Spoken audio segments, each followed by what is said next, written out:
Shivam Toons की अनोखी दुनिया में आपका स्वागत है। चलिए सुनते हैं एक प्यारी सी कहानी। एक गांव में राजीव और संजीव नाम के दो भाई रहते थे। समय के साथ साथ संजीव शहर चला गया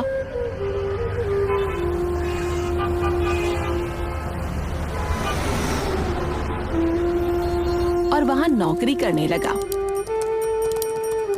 वो अपने परिवार के साथ वहीं बस गया। दूसरी ओर राजीव एक बहुत ही सीधा साधा इंसान था। वो गांव में रहकर ही मेहनत मजदूरी करता था। हालांकि वो रोज कमाता और रोज खाता था, लेकिन उसके जीवन में किसी चीज की कोई कमी नहीं थी।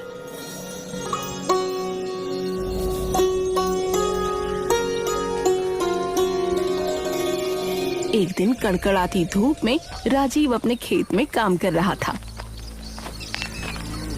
जब सूरज की गर्मी बर्दाश्त से बाहर हो गई, तब उसने फैसला किया कि वो थोड़ी देर पेड़ के नीचे जाकर आराम करेगा। ओहो, अरे आज बहुत ज्यादा गर्मी। चलो उस पेड़ के नीचे जाकर थोड़ी देर बैठता हूँ।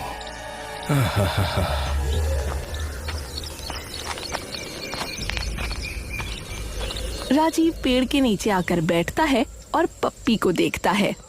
अरे पप्पी भाई, आप इस कड़ी धूप में खेत में क्या कर रहे हैं? अरे क्या करूं भाई, अगर शरीर में हवा लगा के घूमूंगा तो पेट के लिए 2 वक्त की रोटी कहाँ से आएगी बताओ। बस थोड़ी दूर पैदल चलकर यहाँ आया हूँ और पूरा शरीर देखो कैसे पसीने से भीग गया। अरे बाप रे बाप, कितनी गर्मी है। अरे इसीलिए तो थोड़ा चलकर यहाँ आकर बैठ गया हूँ। वैसे भी अब उम्र कम तो हो नहीं रही।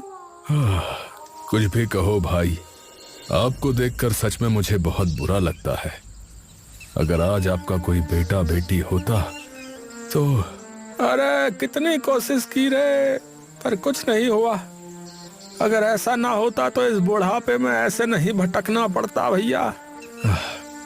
पर आपको इतनी चिंता किस बात की है? अगर आप बैठकर भी खाएंगे तो भी आपका कुछ खत्म नहीं होगा। अरे भैया बात तो सही कह रहे हैं, लेकिन ये बताओ कि क्या सिर्फ इसी का नाम जीवन है? बस पड़े पड़े खाना? अरे असल में ये सब ऊपर वाले की लीला है भैया। इस दुनिया में कोई गरीब है, कोई अमीर है, तो कोई कंगाल, तो फिर कोई दुखी। पप्पी वहाँ से उठकर चला जाता है। बेचारा एक संतान के लिए क्या क्या करता फिर रहा है। विधाता भी किसके साथ क्या क्या खेल खेलते हैं कौन जाने। चलो देखता हूँ, अगर सुनैना काम पर निकल गई तो खाना खुद परोस कर खाना पड़ेगा। राजीव घर वापस चला जाता है।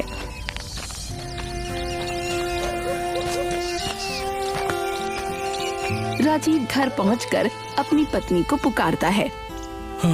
अरे कहाँ हो भाग्यवान? अरे कहाँ चली गई तुम? हाँ बोलिए, आप इस तरह धूप में क्यों खड़ी हैं? ऊपर आकर बैठिए ना। हाँ भाई बैठता हूँ। जाओ पहले एक गिलास ठंडा पानी लेकर आओ, गला सूख कर कांटा हो गया है। आप बैठिए, मैं अभी लेकर आती हूँ।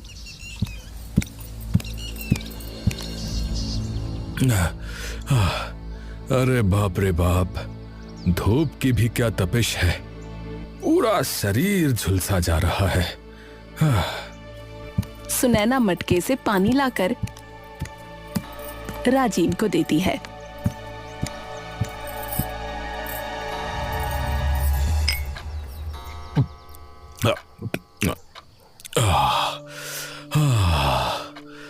अब जाके थोड़ी शांति मिली। वैसे इतना ठंडा पानी तुम्हें कहाँ से मिला? पानी गर्म हो रहा था, इसलिए मैंने घर के मिट्टी के मटके में पानी भर कर रखा था। वाह वाह भाई वाह, तुम्हारा दिमाग तो सच में बहुत काम करता है। मेरे दिमाग में तो ये आया ही नहीं। मिट्टी के बर्तन में पानी बहुत समय तक ठंडा रहता है, इसीलिए मैंने मिट्टी का मटका भर कर रखा है। पानी पीकर बहुत ही तृप्ति मिली। अच्छा, वो तुम्हारा बंदर जैसा बेटा दिखाई नहीं रहा, कहाँ है वो? वो तो सुबह खा पी कर घर से निकला है, उसके बाद अभी तक वापस नहीं आया। अरे, लड़के को ज्यादा लाड़ प्यार मत दो, उसे कहो कि थोड़ा मन लगाकर पढ़ाई वढ़ाई करा करे। ठीक है, मैं कह दूंगी। और मेरा बेटा बहुत अच्छा है, वो परीक्षा में अच्छा ही करेगा। हाँ हाँ, जानता हूँ। बेटे को कुछ कहो तो तुम्हें बर्दाश्त कहाँ होता है। जाइए, अब आप घर के अंदर जाकर आराम कीजिए, मेरे अभी बहुत सारे काम बाकी हैं, मैं चलती हूँ। संजीव ऑफिस के लिए तैयार हो रहा है, सीमा बैग पैक कर रही है।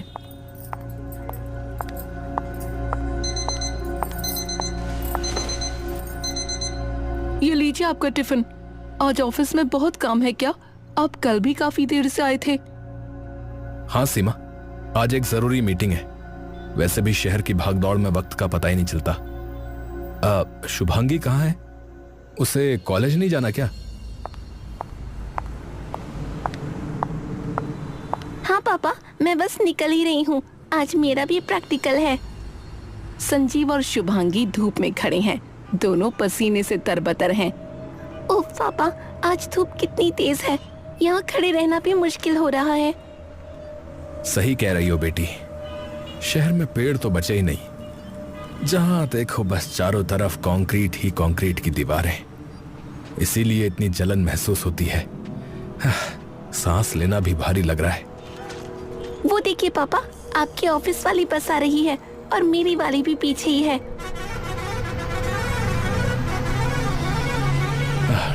ठीक है बेटा, संभल कर जाना, ठीक है? चलो शाम को मिलते हैं।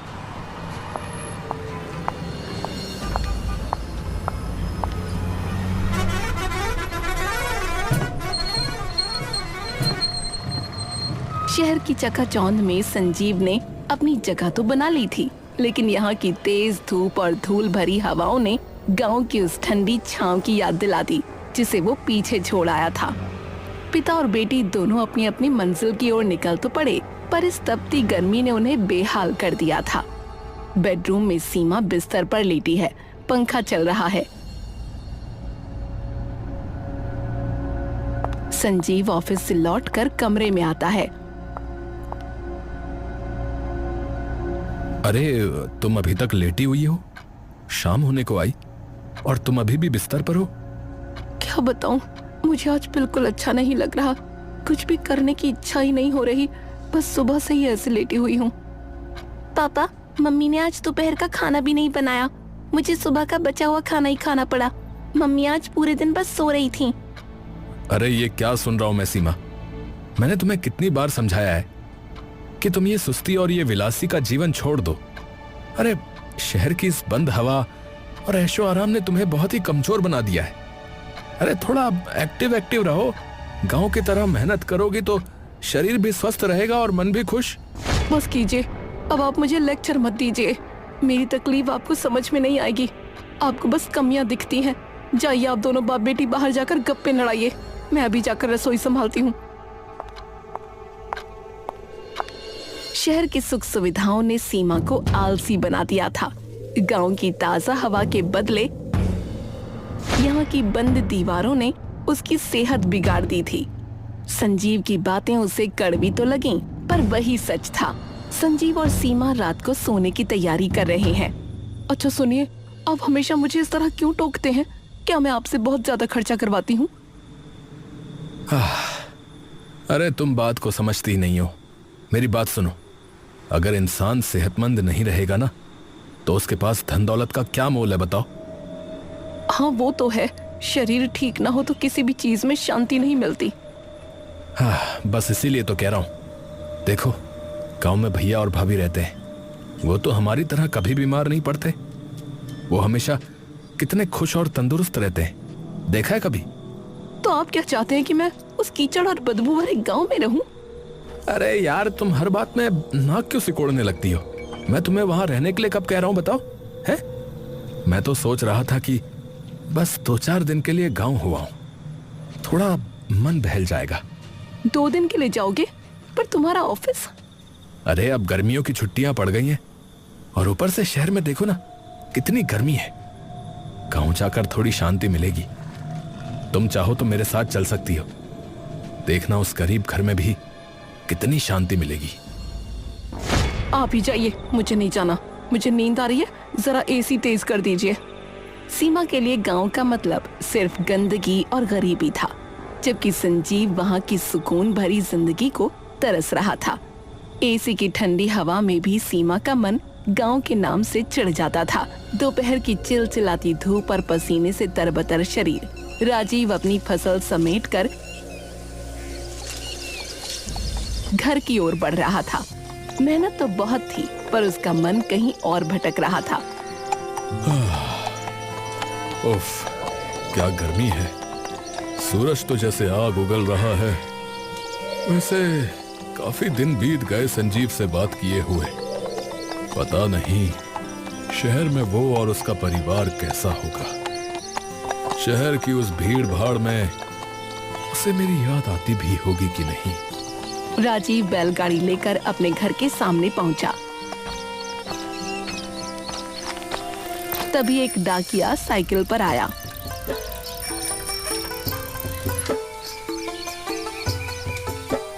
अरे राजीव भाई, ओ राजीव भाई साहब, अरे आपकी चिट्ठी आई है। अरे चिट्ठी? अरे इस जमाने में चिट्ठी कौन भेज रहा है? अरे शहर से आई है, आपके भाई संजीव ने भेजी है, ये लीजिए।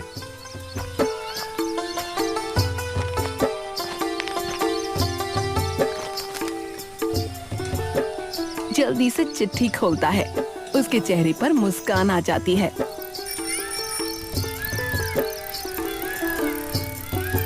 अरे अरे ओ भाग्यवान, अरे सुनती हो? अरे देखो, अरे संजीव की चिट्ठी आई है भाई। वो शहर की गर्मी से तंग आकर कुछ दिनों के लिए गांव आ रहा है भाई। अरे अरे मेरा भाई घर आ रहा है।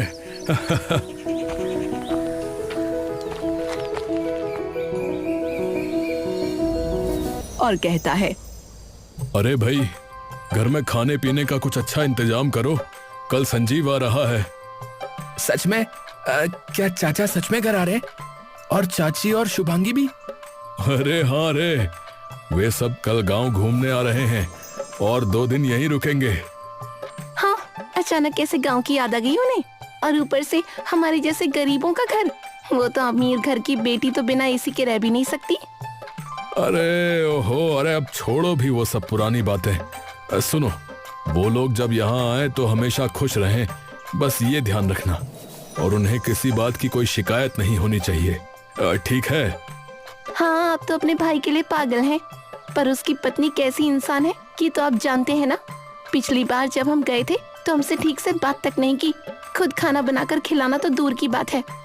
अरे माँ, आप ये शहर के तौर तरीके नहीं समझेंगी। शहर के लोग खाना बनाने से ज्यादा बाहर से खरीद कर खाना पसंद करते हैं, फिर चाहे वो खाना कूड़ा ही क्यों ना हो, है ना पापा? हाँ बेटा हाँ। अच्छा सुनो, अब तुम जाओ और तालाब से कोई बड़ी सी रोहू मछली पकड़ कर लाओ। तुम्हारे चाचा आएंगे तो बड़े शौक से खाएंगे। हाँ ठीक है पापा, मैं सिर्फ बड़ी मछलियां ही पकड़ूंगा, और छोटी फंसी तो उन्हें वापस छोड़ दूंगा।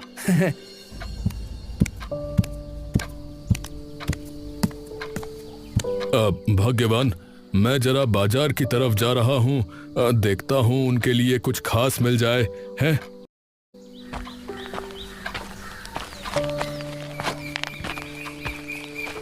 भाई के लिए प्यार तो देखो, कैसे उमड़ उमड़ कर बाहर आ रहा है। सब अपने अपने काम में लग जाते हैं। भाई के आने की खुशी में राजीव फूला नहीं समा रहा था। शहर का संजीव सुकून के लिए गांव आ रहा था, पर क्या शहर और गांव के बीच की ये दूरी सिमट पाएगी?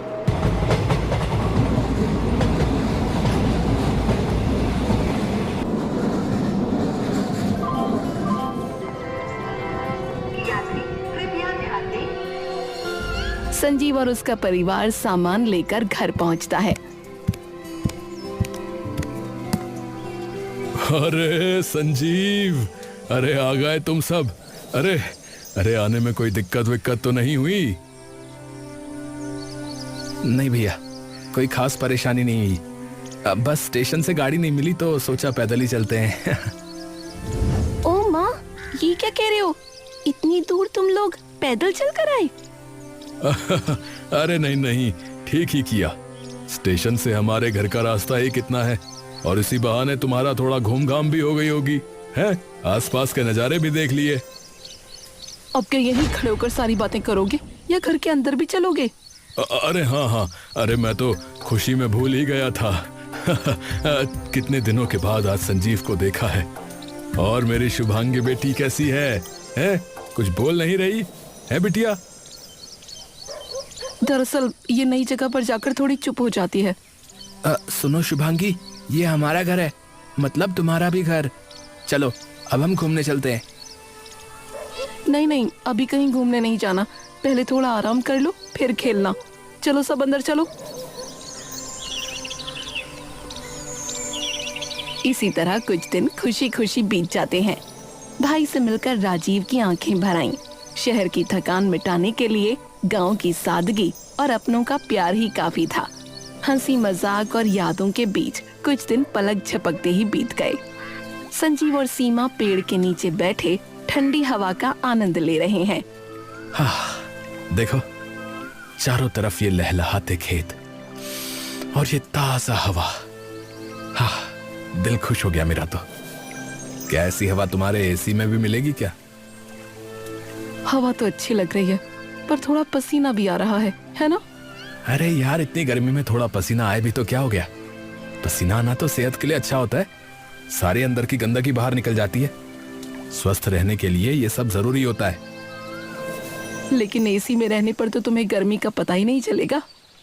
अच्छा ये बताओ, तुमने आज जो तालाब की मछली खाई थी उसमें स्वाद था या नहीं? हाँ, मछली बहुत स्वादिष्ट थी। मैंने तो भर पेट खाया और चिकन भी बहुत अच्छा बना था। हाँ, अब ये बताओ कि क्या शहर में मछली या चिकन खाकर कभी ऐसी शांति मिली है? नहीं, वैसी बात तो नहीं है। इसीलिए तो कहता हूँ कि प्रकृति की हर चीज सुंदर होती है बहुत। देखो ना, भैया और भाभी गांव में रहकर कितने स्वस्थ और खुश रहते हैं। सच में अब मुझे अफसोस हो रहा है, काश मैं भी गांव में रह पाती।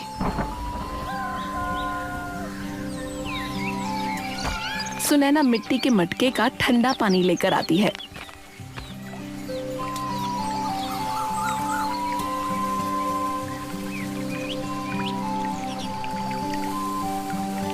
तुम लोगों को और कुछ चाहिए?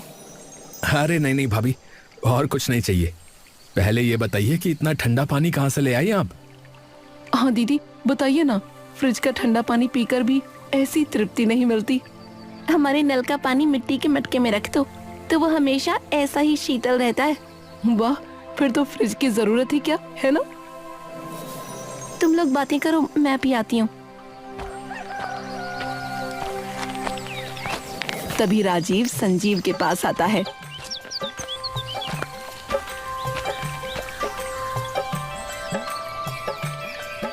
और संजीव, अभी तक नहाया नहीं इस गर्मी में? अरे नहीं भैया, सोच रहा था थोड़ी देर में जाऊंगा। अरे तो चलो फिर सब साथ मिलकर तालाब में नहाते हैं। वहां का पानी बहुत ही ठंडा है और सुकून भरा है। चारों तरफ हरियाली और आसपास चिड़ियाओं की आवाज अलग। हाँ चलो।